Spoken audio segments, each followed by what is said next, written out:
கும்பராசிக்கு அதிசார குரு பயிற்சி எப்படி இருக்க போதுங்க? வேலையில இருந்த அழுத்தங்கள் எல்லாம் சரியாகும். லாஸ்ட் ஒரு 4 வருடத்துல குடும்ப வாழ்க்கையில் பல்வேறு நெருக்கடிகள்ல சந்திச்ச கும்பராசிக்காரர்கள் ஒண்ணு.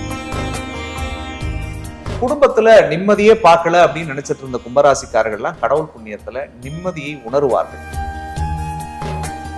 உதாசனப்படுத்தினவங்க எல்லாம் இவங்களை கொண்டாடக்கூடிய காலமாக இருக்கும். 6வது இடத்துல குரு வந்திருக்கிறதுனால தேவையற்ற கடன்களை வாங்குறதுக்கு இவங்க தவிர்க்கணும். உடல் ரீதியான விஷயத்துல ரொம்ப ரொம்ப ரொம்ப ரொம்ப ரொம்ப ரொம்ப ரொம்ப இவங்க ஜாகிரதையா இருக்கணும். கும்பராசி பெண்களுக்கு எப்படி இருக்க போகுது? பண விஷயத்துல பெண்களுக்கு ஒரு பெரிய பொற்காலம். கும்பராசி எச்சரிக்கையா இருக்க வேண்டியது எது?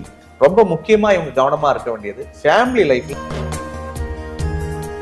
இவள் செய்ய வேண்டிய வழிபாடுங்க. கும்பராசிக்காரர்களை பொறுத்த வரைக்கும் பௌர்ணமியில பக்கத்துல இருக்கக்கூடிய சுகமே சொல்லையா.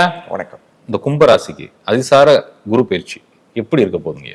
கும்பராசிக்காரர்களை பொறுத்த வரைக்கும் 5ல இருந்த குரு இப்ப அதிசாரமா 6வது இடத்துக்கு வந்து மறையிறார். ஸோ குரு வந்து மறையிற இடம் அப்படின்றதுனால கும்பராசிக்காரர்கள் பெருசா பயப்படணுன்ற அவசியம் இல்லை. ஏன்னா குரு பார்க்கக்கூடிய இடங்கள் கும்பராசிக்கு ரொம்பவே நல்ல இடத்தெல்லாம் பார்க்கிறாருங்க. முதல் விஷயமா கும்பராசியை பத்தி சொல்லணும்னு சொன்னா, உயர்ந்த சிந்தனை, உயர்வான லட்சியத்தோடு வாழ்க்கையில வாழணும்னு நினைக்கக்கூடியவர்கள் கும்பராசிக்காரர்கள் தான். அவங்களோட தாட்ஸ் எப்பவுமே ரொம்ப பெருசா தான் இருக்கும். பட் லாஸ்ட் இந்த 5 வருஷ வாழ்க்கை என்பது கும்பராசிக்காரர்களை யாரை கேட்டு பார்த்தாலும் ஒரு வரியில சொல்லணும்னா, இழக்கிறதுக்கு ஒண்ணுமே இல்லைங்க, பாக்குறதுக்கு ஒண்ணுமே இல்லைங்க, படுறதுக்கு ஒண்ணுமே இல்லைங்க அப்படின்னு தான் சொல்லியிருப்பாங்க. அதுக்கு காரணம் இந்த 7.5 நாட்டு சனி. இந்த 7.5 சனி எப்ப அவங்களுக்கு ஆரம்பிச்சதோ அன்னையில இருந்தே ஒண்ணு போனா ஒண்ணுன்னு தான் இன்னைக்கும் ஓடிக்கிட்டே இருக்காங்களே தவிர எந்த இடத்துலயும் பெருசா தெளிவா அவங்களால உட்கார முடியல. உடல் சார்ந்த பிரச்சனை வருது, இல்லாட்டி பணம் சார்ந்த பிரச்சனை வருது, இல்லாட்டி மனம் சார்ந்த பிரச்சனை வந்தே தீரணும். அதுலயும் குறிப்பா 7.5 சனியில நான் நிறைய அனுபவிச்சிட்டேன் சார். அப்படின்னாலும் இந்த ராகு கேது பயிற்சி ஆனது, ராசியில ராகுவும் சனியும் சேர்ந்து சஞ்சரிக்கிற காலன்றது உடல் சார்ந்த பிரச்சனை இருக்கோ இல்லையோ மனநோயாளியா பல கும்பராசிக்காரர்கள் இந்த காலகட்டங்கள்ல கஷ்டப்பட்டுக்கிட்டு இருக்காங்க. வெளியில அவங்களால சொல்ல முடியல. அதுதான் முதல்ல சொல்லணும்னா, சொல்ல முடியாத வழி, சொல்ல முடியாத ரணம் எப்படி மகராசிக்காரர்கள் அனுபவிச்சாங்களோ அதே மாதிரி கும்பராசிக்காரர்களும் இப்பொழுது அந்த வழிகளை அனுபவிச்சுட்டு இருக்காங்க. ஆனா இறைவனுடைய அருளோடு அந்த சிக்கல்கள்ல இருந்து காப்பாத்துறதுக்காகவே அந்த குருவினுடைய பார்வைப்படக்கூடிய இடங்கள் ரொம்பவே அற்புதமான இடத்தை பார்க்கிறாங்க. அதுல முதல் விஷயம், கும்பராசிக்காரர்களுக்கு வேலை சம்பந்தமா இருந்த பிரச்சனைகள் எல்லாமே சரியாக போகுது. பணம் சம்பந்தமா இருந்த பிரச்சனைகள் எல்லாமே சரியாக போகுது. ஏன்னா 10ஆம் இடத்தை முதல் பார்வையா குரு பார்க்கிறார். 10ஆம் இடம் என்பது ஒரு ஜாதகனுக்கு பட்டத்தையும் பதவியையும் பேரையும் புகழையும் வேலையையும் தொழிலையும் ஜீவனத்தையும் கருமத்தையும் குறிக்கும். விருச்சிகத்தை பார்க்கிறார். அப்ப விருச்சிகத்தை பார்க்கும்பொழுது கண்டிப்பா அவங்களுக்கு வந்து பட்டம் கிடைக்கும், பதவி கிடைக்கும், பெயர் கிடைக்கும், புகழ் கிடைக்கும். ஏன்னா கும்பராசிக்காரர்கள் கடந்த 5 வருஷத்துல நிறைய பேர் ரெகனைசேஷனுக்காக ஓடிக்கிட்டே இருப்பாங்க. சார் எனக்கு இது நடக்கல, அது நடக்கல, நான் ரொம்ப ஒண்ணுமே இல்லாத சின்ன கடை வச்சிருக்கிறவங்க நிறைய வியாபாரம் பண்றாங்க, நான் எல்லாத்தையும் வச்சு அவ்வளவு நீட்டா மெயின்டைன் பண்றேன், எனக்கு பெருசா லாபம் கிடைக்கல. இது எல்லா ப்ரொஃபஷனுக்கும் பொருந்தும். அப்ப அவர்கள் எடுத்திருக்கக்கூடிய முயற்சிக்குரிய அங்கீகாரத்தை இறைவன் இந்த அதிசார குரு பெயர்ச்சி கண்டிப்பா அவங்களுக்கு கொடுக்கும். அவங்க நினைச்சு பார்க்க முடியாத இடத்துல இருந்து ஒரு பெரிய பாராட்டு கிடைக்கும். நினைச்சு பார்க்க முடியாத இடத்துல இருந்து ஒரு பெரிய பணவரவுகளை கடவுள் கொடுப்பாரு. அதே மாதிரி வேலையில இருந்த அழுத்தங்கள் எல்லாம் சரியாகும். இதுக்கு முன்னாடி வேலையில ரொம்ப டிப்ரெஷனா இருந்தேன் சார், நான் வேலை மாத்திக்கலாம்னு நினைக்கிறேன் அப்படின்னா அந்த இடத்துல இருந்த பிரச்சனைகள் சரியாகி அவர்கள் அந்த இடத்துல ஒரு நல்ல பேர் புகழோடு இருக்கக்கூடிய காலத்தை இந்த குரு பெயர்ச்சி கொடுக்க போகுது. அதே மாதிரி ரொம்ப முக்கியமா 12ஆம் இடத்தை பார்க்கிறார் குரு. விரயஸ்தானத்தை குரு பார்க்கறதுனால நிறைய தேவையற்ற செலவுகளை இவர்கள் தவிர்ப்பார்கள் இந்த காலகட்டத்துல. அது இதுக்கு முன்னாடி எதெல்லாம் அன்வான்டான செலவுகளா இருந்துச்சோ அந்த செலவுகளை இனிமேல் சுபவிரயமா மாத்தக்கூடிய சூழல் உண்டு. அப்ப இந்த காலத்துல ஏதாவது ஒரு நல்ல காரியத்துக்கு 10 ரூபாய் இவங்க செலவு பண்ணலாம். அப்போ ஒரு இடம் வாங்குறதுல போடுறதோ, அல்லது ஒரு வீடு கட்டுறதுல இன்வெஸ்ட் பண்றதோ, அல்லது வேற ஏதாவது ஒரு ஆபரணங்கள் எடுத்துக்கிறதுல செலவு பண்றதோ, அந்த மாதிரியான விஷயங்களுக்குள்ள இவர்கள் செலுத்துவது நல்ல விஷயம்னே சொல்லலாம். அதற்கு அடுத்தது கும்பராசிக்காரர்களுக்கு முக்கியமா பார்த்தோம்னா 2வது இடத்தை குரு பார்க்கிறார். 2வது இடம்ன்றது ரொம்ப முக்கியமான இடம். அதுவும் இந்த லாஸ்ட் ஒரு 4 வருடத்துல குடும்ப வாழ்க்கையில் பல்வேறு நெருக்கடிகள்ல சந்திச்ச கும்பராசிக்காரர்கள் ஒண்ணு. இந்த 4 வருஷம்ன்றதை விட ஒரு 5 வருஷமே எடுத்துக்கலாம். இந்த 5 வருஷம் ஒரு சிக்கல் ஒரு பக்கம் இருந்தாலும் லாஸ்ட் 1.5 வருஷம் அந்த வாக்குஸ்தானம் குடும்ப ஸ்தானத்துல ராகு உட்கார்ந்தது, 8ல அஷ்டமஸ்தானத்துல கேது இருந்துச்சுங்க. இந்த கேதுவும் ராகு இருந்த காலகட்டம்லாம் நிறைய விஷயங்கள்ல புரட்டி எடுத்துச்சு. குடும்பமே நாங்க இல்ல சார், குடும்பமே பண்ணுவோமான்னு தெரியல சார், குடும்பத்தை விட்டே பிரிஞ்சிடலாம்னு நினைச்சேன் சார். அது கணவன் மனைவியா இருந்தாலும் சிக்கலா இருந்துச்சு, காதலர்களா இருந்தாலும் பிரச்சனையை கொடுத்துருக்கோம், அல்லது ரிலேஷன்ஷிப்ல இருக்கிறவங்களுக்குள்ள யாரும் தேவையில்லாத மனசாபம் கருத்து முதல்களை கொடுத்துருந்துச்சு. ஆனா அந்த சிக்கல்கள் எல்லாமும் இந்த குரு பார்வையால சரியாயிடும். அப்ப குடும்பத்துல நிம்மதியே பார்க்கல அப்படின்னு நினைச்சிட்டு இருந்த கும்பராசிக்காரர்கள்லாம் கடவுள் புண்ணியத்துல நிம்மதியை உணருவார்கள். இதுவே ஃபர்ஸ்ட் பெரிய ரிலீஃப். பெரிய ரிலீஃப் அவங்களுக்கு. அதே மாதிரி வாக்கு சார்ந்த விஷயங்கள், ஏன்னா வாக்கு ஸ்தானத்தையும் குரு பார்க்கிறாரு. அப்ப வார்த்தைகளுக்கு பலம் சேரும். உதாசனப்படுத்துறவங்க எல்லாம் இவங்களை கொண்டாடக்கூடிய காலமாக இருக்கும். ஏன்னா கும்பராசிக்கு ஒரு வைராகியம் இருக்கும்.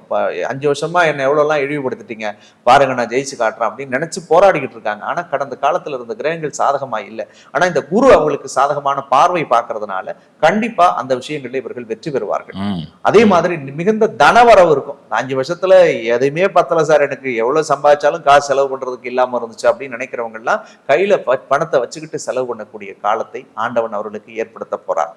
5ல இருந்த குரு 6வது இடத்துக்கு வந்திருக்கு. 6வது இடத்துல குரு வர்றதுன்றது உண்மையை சொல்லணும்னா மறைமுகமான போட்டி பொறாமைகளை இந்த நேரத்துல ஊக்குவிக்கும். அவங்களுக்கு நல்லா பேசுறவங்க எல்லாம் திடீர்னு அகைன்ஸ்டா மாறுவாங்க. நல்ல உறவுகள்ல இருந்தவங்க எல்லாம் திடீர்னு எதிர்மறையான சில விஷயங்களை செய்யறதுக்கு முயற்சி பண்ணுவாங்க. இந்த மாதிரியான விஷயங்கள்ல கொஞ்சம் அவர்கள் எச்சரிக்கையா செயல்படுறது ரொம்பவே நல்லது. அதே மாதிரி 6வது இடத்துல குரு வந்திருக்கிறதுனால தேவையற்ற கடன்களை வாங்குறதுக்கு இவங்க தவிர்க்கணும். இருக்கிறத வச்சு செலவு பண்றதுக்கு தயவு செஞ்சு முயற்சி பண்ணணும். அன்வான்டான பணம் யார்கிட்டையும் வாங்கக்கூடாது. கடவுள் கொடுப்பதே உங்களுக்கு நிறைய தான் கொடுக்க போறாரு. தனஸ்தானத்தை குரு பார்க்கறதுனால உங்க தேவைக்கானதை கொடுப்பாரு. அந்த தேவைக்கானதை வைத்து தேவையை மட்டும் பூர்த்தி செய்து கொண்டால் பாதிப்பு அல்ல. ஆனா 6ல குரு வரும் பொழுது தேவையில்லாத அகலக்கால் வைக்கிறது வேணாம். இந்த பீரியட்ல அகலக்கால் வச்சுட்டா அது பெரிய வழிகளை தரக்கூடியதாக இருக்கும். அதே மாதிரி உடல் ரீதியான விஷயத்துல ரொம்ப ரொம்ப ரொம்ப ரொம்ப ரொம்ப ரொம்ப ரொம்ப இவங்க ஜாகிரதையா இருக்கணும். இந்த காலத்துல கும்பராசிக்காரர்களுக்கு புதிய உறவுகள் அறிமுகமாகும். அந்த புதிய உறவுகள் அறிமுகமாகிற விஷயத்துல மட்டும் கொஞ்சம் அவங்க கவனமா இருக்கணும். ஏன் 7ல கேது இருக்கணும்? 7ல கேது இருக்கிறதுனால அந்த 7ல கேது வர்றது கோச்சார் அடிப்படையில சர்ப்பதோஷத்தை அதை உருவாக்கும். இந்த டைம்ல என்ன பண்ணும்னா தேவையற்ற அறிமுகங்களை கொண்டு வந்து சேர்க்கும். ஆணா இருந்தா பெண்களை அறிமுகப்படுத்தும், பெண்ணா இருந்தா ஆண்களை அறிமுகப்படுத்தும்.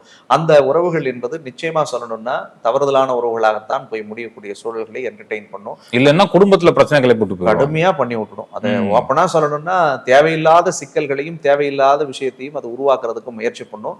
அதால குடும்பத்துல பிரச்சனை வரும், பிரிவு வரும், கருத்து மோதல்கள் ஏற்படும். அதுல தயவு செஞ்சு ஜாகிரதையா இருக்கிறது ரொம்பவே நல்லது அப்படின்னு தான் மறைக்காம நம்ம சொல்லணும். நிச்சயமா சொல்றது ரொம்ப ரொம்ப ரொம்ப உத்தேசம் இந்த இடத்துல. ஏன்னா அவங்க இனிமே வந்த உறவை யோசிச்சு பார்த்துப்பாங்க.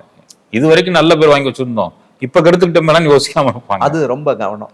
2வது விஷயத்தை பொறுத்த வரைக்கும் கும்பராசிக்காரர்களுக்கு ராசியிலே இருக்கக்கூடிய சனி, ராசியில இருக்கக்கூடிய ராகு உடலையும் மனதையும் ஏதாவது ரூபத்துல அப்படியே ரோலர் கோஸ்டர் மாதிரி ஓட வச்சுக்கிட்டே இருக்குங்க. சரியான சிந்தனை இருக்காது, சரியான எண்ணம் இருக்காது, சரியான செயல் திட்டங்களை அவங்களால செயல்படுத்த முடியாது. இந்த காலகட்டங்கள்ல மனதளவிலே ஒரு சோர்வா காணப்படக்கூடிய சூழ்நிலையை கொடுக்கும். ராகு என்ன பண்ணுன்னா அபரிவிதமான ஆசையை தூண்டிகிட்டே இருக்கும். அது வந்ததுல இருந்து என்ன பண்ணுவாங்கன்னா தேவை 100 ரூபா தான், ஆனா இவங்க கணக்கு ஃபுல்லா 1000 ரூபாய்க்கு இருக்கும். தப்பு கிடையாது. நல்ல நேரத்தில் அந்த கணக்கு நம்ம செய்யும் பட்சத்துல அது பலிதமாக மாறும். தவறுதலான நேரம் இருக்கும் பட்சத்துல நாம அப்படி நினைக்கும் போது அது நமக்கு ஸ்ட்ரெஸ் கொண்டு வந்து சேர்த்துரும். நிச்சயமா நிச்சயமா. கும்பராசி பெண்களுக்கு எப்படி இருக்க போகுது? பெண்களை பொறுத்த வரைக்கும் கும்பராசிக்கு ஒரு பெரிய பொற்காலம்னே சொல்லலாம். ஏன்னா பெண்கள் கடந்த காலத்துல இந்த 5 வருஷத்துல நிறைய கும்பராசி பெண்கள் தொழில் தொடங்கணும்னு நினைச்சு நிறைய லாஸை சந்திச்சாங்க. அதே மாதிரி நிறைய ஆபீஸ் போட்டு கூட பல பேருக்கு பல விஷயங்களை செயல்படுத்த முடியாம இருந்தது. அல்லது ஒரு இடத்துல அவங்க பிசினஸ் கூட சரி கொஞ்சம் நல்லா இருந்துச்சுன்னாலும் அல்லது வேலையில நல்ல பேர் எடுத்தாலும் அதை டிஃபேம் பண்றதுக்கு பல வேலைகளை பல பேர் செஞ்சுட்டு இருந்திருப்பாங்க. பெண்களுக்கு அந்த ஸ்ட்ரெஸ் இருந்துச்சு, நிறைய இருந்துச்சு. ஆனா அந்த சிக்கல்கள் இந்த வாட்டி தீர்ந்துரும். என்ன வேடிக்கை என்னன்னா யாரெல்லாம் இவங்களை டிஃபேம் பண்ணாங்களோ அவங்களே இவங்களுக்கு ப்ரமோஷனுக்கு வருவாங்க. அவங்க இவங்க பக்கத்துல என்ன ப்ரமோட் பண்ணக்கூடிய சூழல்களை ஏற்படுத்தும். வேலையில இவங்களுக்கு சிக்கலை கொடுத்தவங்க எல்லாம் தானாவே இடப்பெயர்ச்சியாகி வேற இடத்துக்கு போயிடுவாங்க. அதே மாதிரி ஏற்கனவே ஆபீஸ் ஆரம்பிச்சு பெண்டிங்ல இருக்கு, பணம் வராம இருக்கு, பிசினஸ் லாஸ்ல போகுது, டல்லா இருக்குன்றவங்கலாம் நிச்சயமா இந்த பீரியட்ல பீக்ல போய் நிறைய ஒரு பண வரவுகளை பார்ப்பார்கள். 73 நாள் ஒரு பொற்காலம் தான் பெண்களை பண விஷயத்துல பெண்களுக்கு ஒரு பெரிய பொற்காலம். பெண்களுக்கு கூடுதலா சொல்லக்கூடிய ஒரு அட்வைஸ், இந்த 73 நாள்ன்றதை விட அடுத்து வரக்கூடிய 1.5 வருஷத்துல யாரையும் நம்பாதீங்க. யார்கிட்ட பேசினாலும் பழகினாலும் கொஞ்சம் கவனமா பேசுங்க, கவனமா பழகுங்க. ஏன்னா ராகு கேதுவோட வேலை, ராசியில் இருக்கக்கூடிய ராகு சனி இது எல்லாம் சேர்த்து உங்களை தேவையற்ற பாதைகளுக்கு கொண்டு போறதுக்கு முயற்சி பண்ணும். அப்ப புதிய நபர்கள்ட்ட பேசும் பொழுதும் பழக்க வழக்கத்திலையும் கவனம். 7ல கேது இருக்கிறதுனால நண்பர்கள் சார்ந்த விஷயங்கள்ல கூட்டு தொழில் பண்றவங்களையும் கொஞ்சம் கவனமா இருக்கணும். அப்படி இல்லாட்டி அது கொஞ்சம் நிச்சயமா தேவையில்லாத விளைவுகளை ஏற்படுத்தும். நிச்சயம் ஐயா, அவங்க எதுல எச்சரிக்கையா இருக்கணும்? ஏன்னா அதை நம்ம சொல்லிடணும். கும்பராசி எச்சரிக்கையா இருக்க வேண்டியது எதில்? கும்பராசியை பொறுத்த வரைக்கும் ஒரே லைன்ல நம்ம சொல்லணும்னா உடலையும் மனசையும் ரொம்ப ஜாகிரதையா பார்த்துக்கணும். ராசியில ராகு இருக்கும் பட்சத்துல கடவுள்கிட்ட நம்ம வேண்டிக்க வேண்டியது உடல் ரீதியான பிரச்சனை, மன ரீதியான பிரச்சனைகள்ல இருந்து இவங்களை காப்பாத்திட்டா போதும்னு நினைக்கணும். அன்வான்டான சிந்தனைகளையும் யோசனைகளையும் தயவு கூர்ந்து தவிர்க்கணும். அது எச்சரிக்கைன்றதை விட இவங்க தேவையில்லாத நெகட்டிவான சிந்தனைகளை தனக்குள்ள இருந்து வெளியில தூக்கி போட்டுட்டாலே இவங்களுடைய எண்ணம் தெளிவாயிடுங்க. ரொம்ப முக்கியமா இவங்க கவனமா இருக்க வேண்டியது ஃபேமிலி லைஃப்ல தயவு செஞ்சு கவனமா இருக்கணும். கணவன் மனைவி உறவுகளுக்குள்ள விட்டு கொடுத்து போகணும்.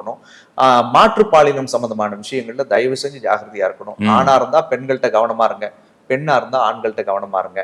நேற்று நீங்கள் தவறே செய்திருந்தாலும் கூட அதுக்கு தண்டனை கிடைச்சிருக்காது. இன்னைக்கு நீங்க விதியேன்னு ஓரமா ஒதுங்கி போனாலும் கூட தேவையில்லாத விமர்சனம், சொல் பழி வரும். அதுல மட்டும் தயவு செஞ்சு கவனமா இருக்கணும். இந்த ஒரே விஷயம்தான். குடும்பத்தை கெடுத்துக்காத அளவுக்கு பார்த்துக்கணும். உறவுகளுக்குள்ள நீங்க போய் உங்களை ஏமாத்திக்காதீங்க, அவ்வளவுதான். உங்களை நீங்க ஏமாத்திக்காதன்னு நீங்க பார்த்துக்க வேண்டியது. நிச்சயமா இவள் செய்ய வேண்டிய வழிபாடுங்க. கும்பராசிக்காரர்களை பொறுத்த வரைக்கும் பௌர்ணமியில பக்கத்துல இருக்கக்கூடிய சிவபெருமானுடைய திருக்கோவில் சென்று அந்த கோவிலை சுற்றி இருக்கக்கூடிய பிரகாரத்துல வலம் வர்றது ரொம்பவே ஒரு மிகச்சிறந்த வழிபாடு, பரிவர்த்தனையாக இவங்களுக்கு சொல்லணும். ஏன்னா ராசியில சந்திரனோடு ராகு சேரும் பொழுது சந்திர கிரகண தோஷம் என்பது இவங்களுக்கு ஏற்படுது. அந்த கிரகண தோஷம் இருந்துச்சுன்னா அது ஒண்ணு உடலை ஊனமாக்கலாமா அல்லது மனதை ஊனமாக்கலாமான்னு யோசிக்கும். அப்ப இவங்க அந்த பௌர்ணமி நாள்ல தான் நிலாவோட முழுமையான ஆதிக்கம் இந்த பூமியில படுது. அப்ப அந்த சந்திரனுடைய ஒளி இவங்க உடல்ல படும் பொழுது இறைவனுடைய அருளோடு உடலும் தெளிவடையும், உள்ளமும் தெளிவடையும். 3 சுத்து அந்த பிரகாரத்தை வழிபட்டதுக்கு பிறகு உள்ள போய் மூலவரை பார்த்து மனமுருக பிரார்த்தனை பண்ணி 2 அகல் தீபத்தை ஏற்றி வச்சு இவங்க மனசார வழிபட்டுட்டு வந்தாலே போதும். நிச்சயம் மிகப்பெரிய மாற்றம் இவர்களுக்கு ஏற்படும். நிச்சயமாங்க. நெஞ்சார்ந்த நன்றி ஐயா, சுகமே சொல்லுங்க. நன்றி.